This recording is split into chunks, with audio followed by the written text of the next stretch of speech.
And our life just keeps going up.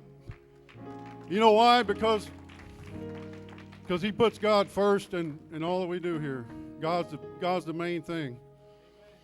And that's what I want in my life, God to be the main thing.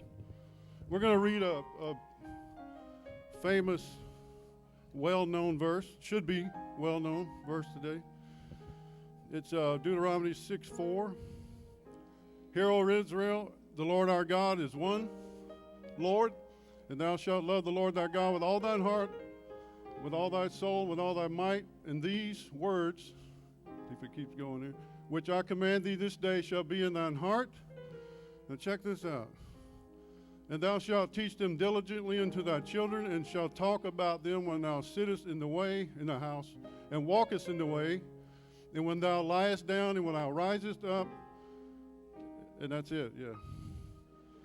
It actually keeps going, but that's where I want it. Y'all can be seated, please. So, Pastor taught a message last Sunday, 25th. If you have not seen that or heard that, and if you have, go through it about 3 or 4 more times with a pencil or pen or whatever you use and take notes. Very important message about the Word, the written Word, because it is the main thing. It is the main thing. And one of the things that happened Friday night, Brother Johns said something that it didn't hit me right then. But after Pastor's message, it's like, wow, it's like this thing just went on fire inside of me. And what Brother John said was, culture is created by saying it and living it over and over, good or bad. And that's what this is about. Deuteronomy 6:4 through the rest of the chapter. Teach it diligently to your children. Talk about it when you get up. Talk about it when you go to bed. Keep it in your mind. Because in verse 12, beware lest thou forget the Lord which brought thee forth out of the land of Egypt from the house of bondage. That's what's happening all around us. That's what's happening in churches all around us. This right here. We need to put this right here. Show y'all this. This is my Papaw's Bible. He left me a legacy of reading the Word and studying the Word. He died 35 years ago. I was 23 years old. And never a man changed my life as much as he did in my life. He was the most influential person in my life at that time. And when he died, it broke my heart. But you know what it did? It made me think of him and think of what he told me. He said, this Word is true. Don't stop following it. So in his death, that's when I started turning my heart to God.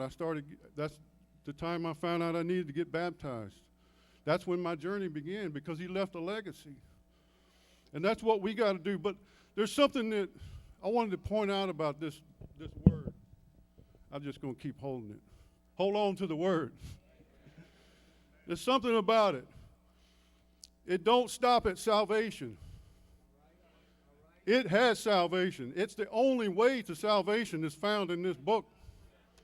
But it doesn't stop there. It covers your marriage. It covers your kids. It covers your health. It's how to set up a community. It covers government. Yes, it does. It covers economics.